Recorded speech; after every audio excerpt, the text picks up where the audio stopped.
Bienvenue pour cette nouvelle étape de cette lecture du petit journal, aujourd'hui à partir du numéro 204.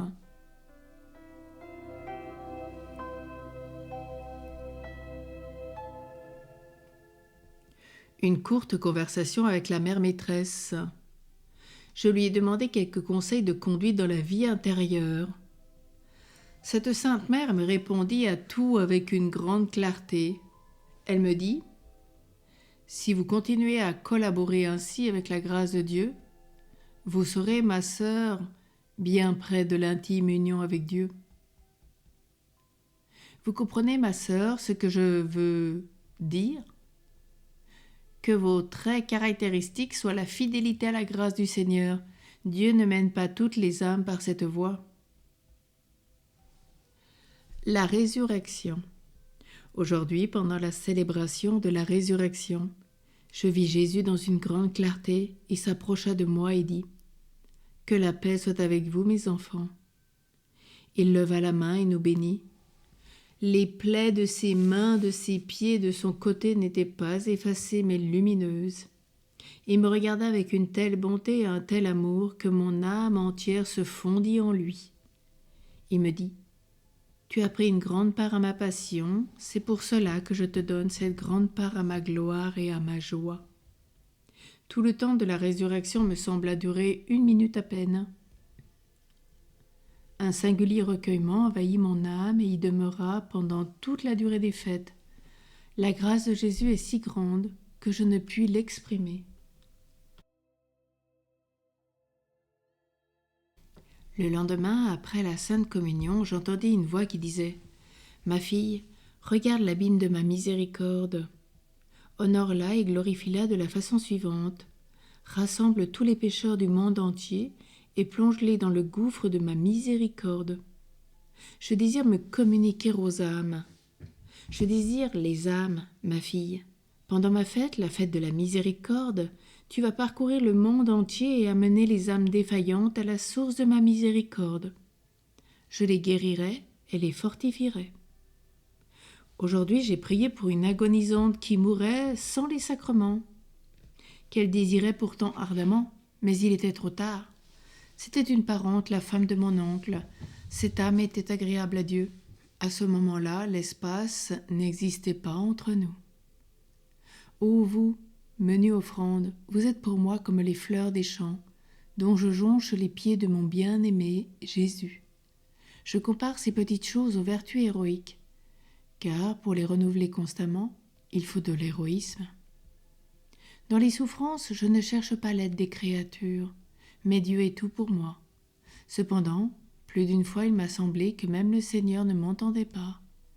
Je m'arme de patience et de silence comme un pigeon qui ne se plaint pas et n'a pas de rancune quand on lui prend ses petits.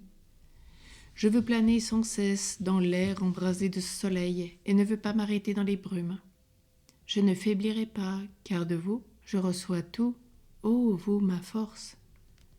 Je prie le Seigneur qui daigne fortifier ma foi, pour que je ne conduise pas dans la grisaille de la vie quotidienne, selon des dispositions humaines, mais selon celles de l'esprit. Oh, comme tout retient l'homme à la terre, mais la foi vive attire l'âme vers les régions supérieures et remet l'amour-propre à la place qui lui est due, c'est-à-dire la dernière. De nouveau, les ténèbres commencent à descendre sur mon âme. Il me semble que je suis sous l'influence de l'illusion. Quand je suis allée me confesser pour puiser de la lumière et de la paix, je ne les ai pas trouvées. Le confesseur m'a créé encore plus de doutes que j'en avais d'abord. Il m'a dit: « Je ne puis discerner quelle force agit en vous, ma sœur, et sur vous. Peut-être Dieu ou peut-être le mauvais esprit. » En m'éloignant du confessionnal, j'ai reconsidéré ces paroles. Plus je les méditais, plus mon âme se plongeait dans les ténèbres. Jésus, que faire? Quand Jésus s'approchait gracieusement de moi, j'avais peur. Êtes-vous vraiment Jésus? D'un côté, l'amour m'attire, de l'autre, la peur me retient. Quel supplice! Je ne sais le décrire. Lorsque je suis allée me confesser à nouveau, je reçus cette réponse: « Je ne vous comprends pas, ma sœur. Il vaudrait mieux que vous ne vous confessiez pas à moi. Mon Dieu, je dois me faire violence avant de dire quoi que ce soit de ma vie intérieure. Et voilà ce que je reçois comme réponse. Je ne vous comprends pas, ma sœur. Quand j'ai quitté le confessionnal, une multitude de tourments s'abattirent sur moi. Je suis allée devant le Saint-Sacrement et j'ai dit « Jésus, sauvez-moi. Vous voyez combien je suis faible. » Soudain, j'entendis ces paroles. « Pendant la retraite avant les vœux, je te donnerai de l'aide. » Réconfortée par ces mots, j'ai commencé à progresser, ne demandant plus conseil à personne. Mais j'éprouvais une telle méfiance envers moi-même que je résolus d'en finir une fois pour toutes avec ces doutes. J'attendais donc spécialement cette retraite qui devait précéder les vœux perpétuels. Plusieurs jours auparavant déjà, je ne cessais de demander à Dieu la lumière pour le prêtre qui allait me confesser, afin qu'il décide une bonne fois nettement ce qu'il en était. Et je pensais que je serais tranquillisée une fois pour toutes. Mais je continuais à m'affliger à l'idée que personne ne voudrait m'écouter dans toutes ces affaires. Je me résolus à ne plus penser à tout cela et à faire confiance au Seigneur. Ces paroles à propos de la retraite résonnaient à mes oreilles. Tout est prêt. Demain matin, nous partons en retraite à Cracovie. Aujourd'hui, je suis entrée à la chapelle pour remercier Dieu des innombrables grâces qu'il m'avait accordées pendant ces 5 mois. Mon cœur était tout attendri à la vue de tant de grâces et de la protection des supérieurs. Ma fille, sois tranquille. Je prends sur moi toutes tes affaires. Je vais seule arranger les choses avec tes supérieurs et avec le confesseur. Parle au père Andréas comme tu me parles, avec la même simplicité et la même confiance. 18 avril 1933. Nous sommes arrivés aujourd'hui à Cracovie. Quelle joie de me trouver de nouveau ici où j'ai appris à faire mes premiers pas dans la vie spirituelle. La chère mère maîtresse est toujours la même, gaie et pleine d'amour du prochain. Je suis entrée à la chapelle pour y passer un moment, la joie inonda mon âme. En un éclair, je me suis rappelé les flots de grâce qui me furent accordés ici, étant encore novice. Et aujourd'hui, nous nous rassemblons pour passer 1 heure au noviciat. Mère Marie-Joseph nous dit quelques mots et prépare le programme de la retraite. Pendant qu'elle nous parlait, se présentait à mes yeux tout ce que cette chère mère avait fait de bon pour nous, et je ressentis en mon âme une grande reconnaissance. À la pensée que c'était la dernière fois que j'étais au noviciat, une douleur serra mon cœur. Je dois déjà combattre avec Jésus, travailler avec Jésus et souffrir avec Jésus. En un mot, vivre et mourir avec Jésus. Désormais, la maîtresse ne va plus marcher pas à pas derrière moi pour m'instruire ici, m'avertir là, ou m'adresser des reproches, des encouragements ou encore des blâmes. J'ai singulièrement peur de rester seule. Jésus, veuillez arranger les choses. J'aurai toujours une supérieure. Pourtant, je me sentirai très seule. Cracovie, le 21 avril 1933. À la plus grande gloire de Dieu. La retraite de 8 jours avant les vœux perpétuels. Je commence aujourd'hui la retraite. Jésus, mon maître, dirigez-moi. Gouvernez-moi selon votre volonté. Purifiez mon amour pour qu'il soit digne de vous. Faites de moi ce que désire votre cœur très miséricordieux. Jésus, nous resterons pendant ces jours en tête-à-tête jusqu'au moment de notre union. Gardez-moi, ô Jésus, dans le recueillement de l'esprit. Le soir, le Seigneur me dit « Ma fille, que rien ne t'effraie, ni te trouble. Garde une paix profonde. Tout est dans ma main. Je te ferai tout comprendre par la bouche du Père Andréas. Sois comme un enfant envers lui. » Un moment devant le Saint-Sacrement. Ô mon Seigneur et mon Créateur éternel, comment dois-je vous remercier pour cette grande grâce d'avoir daigné me choisir pour votre épouse, moi misérable, et de m'unir à vous par un vœu perpétuel. Ô mon bien-aimé trésor de mon cœur, je dépose devant vous toutes les adorations et les actions de grâce des âmes saintes et tous les cœurs angéliques, en m'unissant tout spécialement à votre mère. Ô Marie, Mère chérie, je vous le demande humblement, couvrez mon âme de votre manteau virginal, en ce moment si important pour moi, afin que je devienne plus agréable à votre Fils et que je puisse dignement glorifier sa miséricorde à la face du monde entier et pour toute l'éternité. Aujourd'hui, je n'ai pu comprendre la méditation. Mon esprit était singulièrement noyé en Dieu. Je n'arrivais pas à me forcer à penser à ce que le Père disait pendant la retraite. Il m'est souvent difficile de méditer selon les points donnés.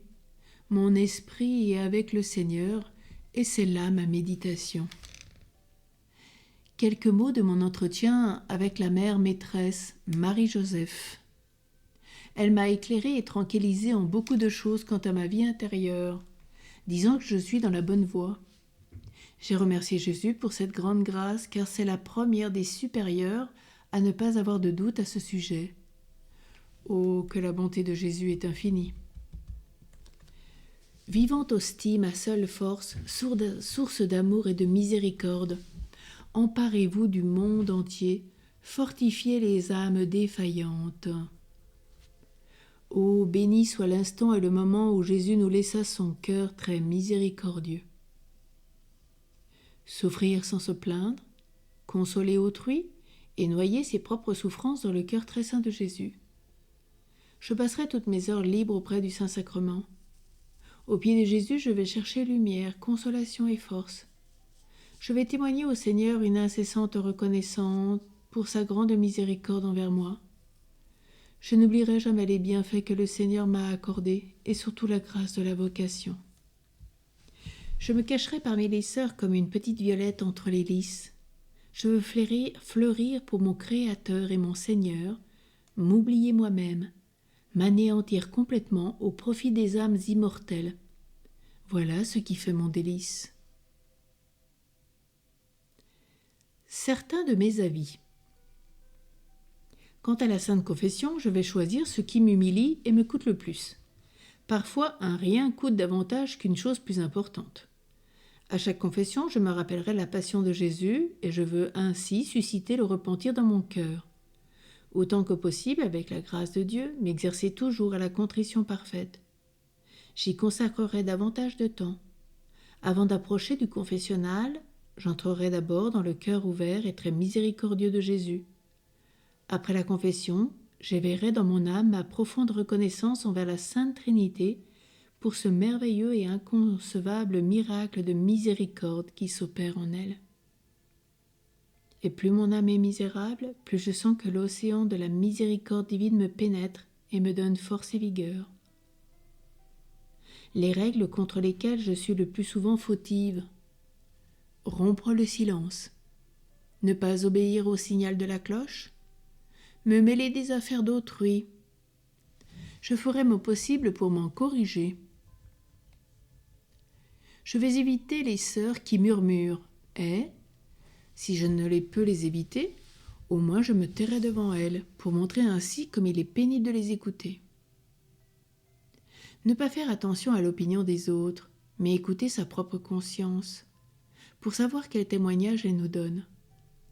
Avoir Dieu pour témoin de toutes nos actions.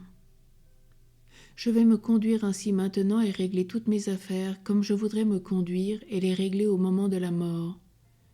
C'est pourquoi je dois vivre constamment sous le regard de Dieu.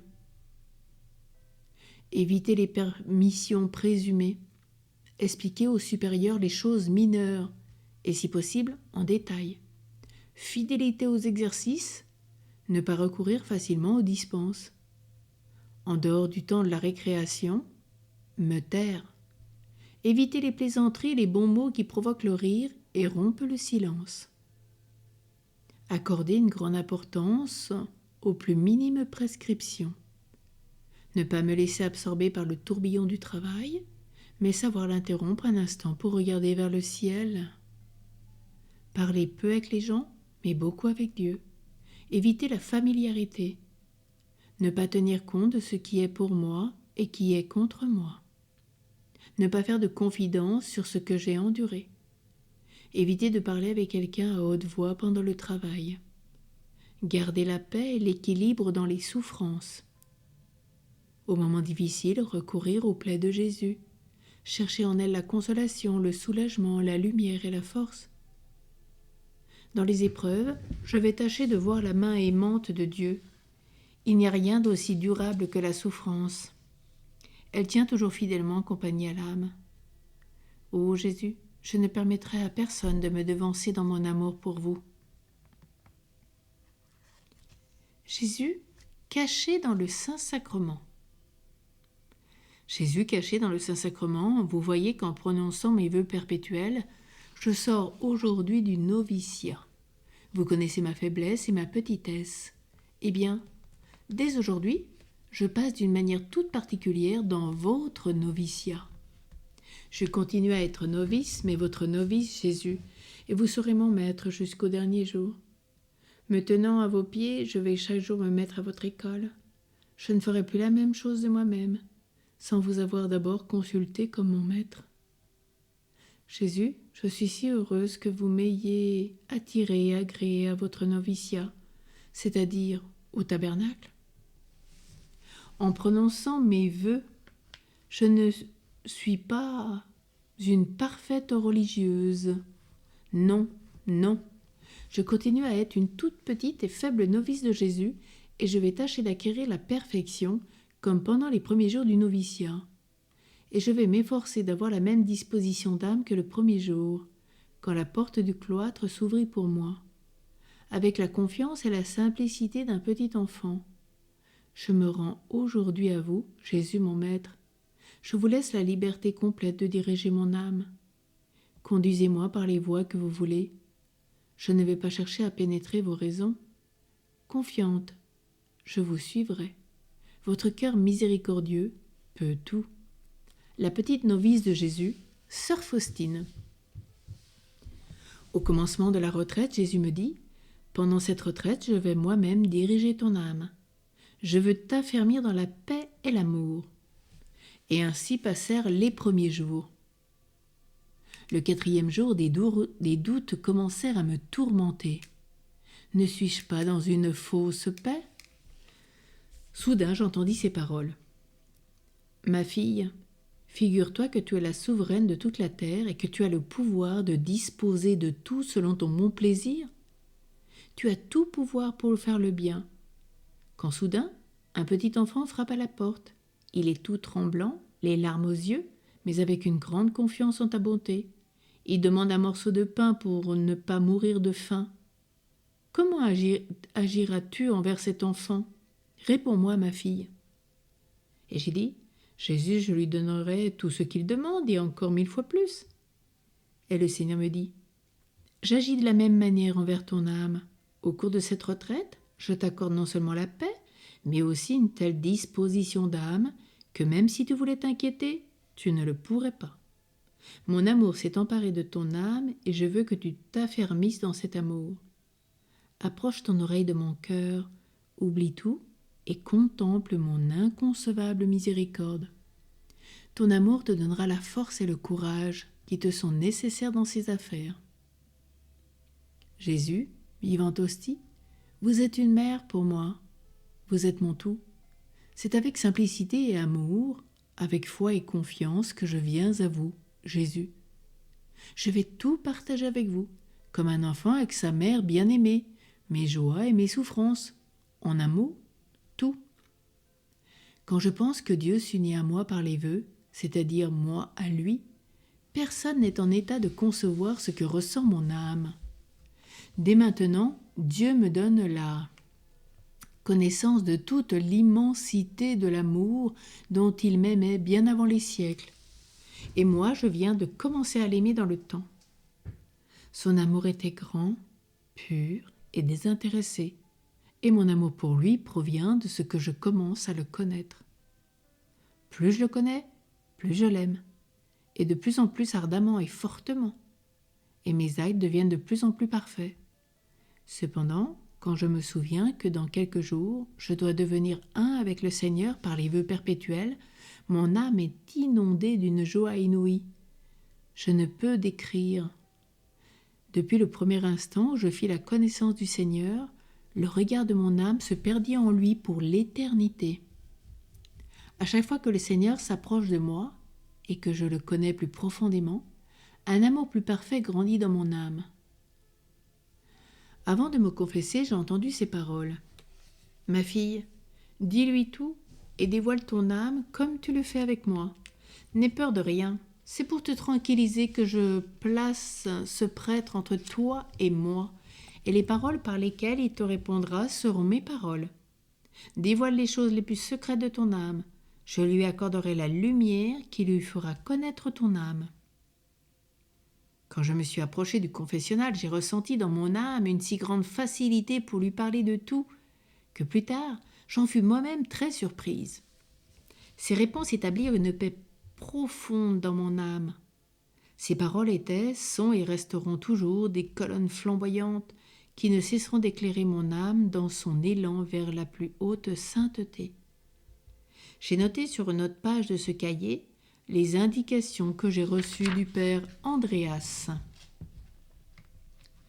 Après avoir fini cette confession, mon esprit s'anéantit en Dieu. Je restai en oraison pendant 3 heures, mais il me sembla que ce n'était que quelques minutes. Depuis lors, je ne fais plus obstacle à la grâce qui agit dans mon âme. Jésus savait pourquoi j'avais peur des rapports intimes avec lui, et cela ne l'a pas du tout offensé. Depuis que le confesseur m'a assuré que ce n'était pas une illusion mais la grâce de Dieu, je tâche d'être en tout fidèle à Dieu. Je vois maintenant qu'il y a peu de prêtres qui comprennent toute la profondeur de l'action divine dans l'âme. Depuis ce temps, j'ai les ailes déployées pour voler et désire planer dans le brasier même du soleil.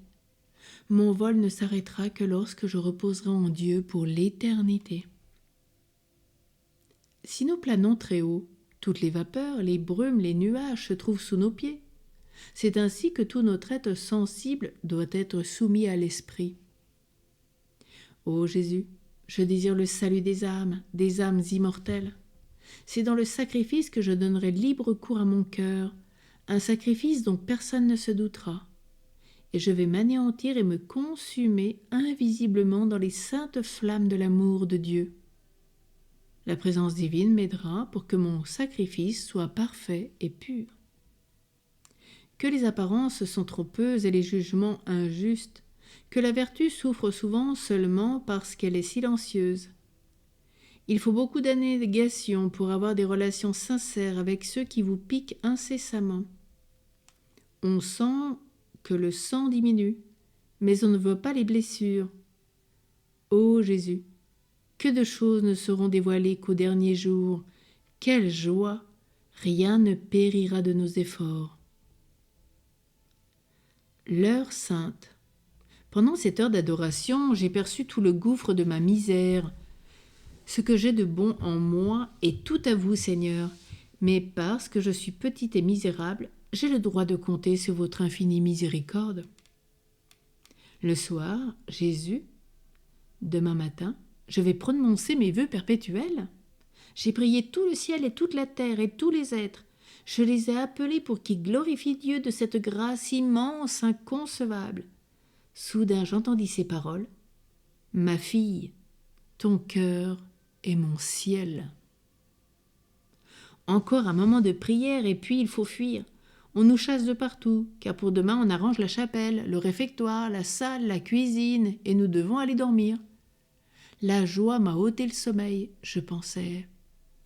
Qu'est-ce qu'il y aura au ciel, si déjà ici dans cet exil, Dieu comble mon âme de cette façon? Prière pendant la Sainte Messe, le jour des vœux perpétuels. Je dépose aujourd'hui mon cœur sur cette patène où repose votre cœur, Jésus, et je m'offre aujourd'hui avec vous à Dieu, votre Père et le mien, en oblation d'amour et de louange. Père de miséricorde, jetez un regard sur le sacrifice de mon cœur, offert par la plaie du cœur de Jésus. Qu'il en soit ainsi. Jésus, j'ai confiance en toi. Jésus, j'ai confiance en toi. Jésus, j'ai confiance en toi. Sœur Faustine, prie pour nous. Amen.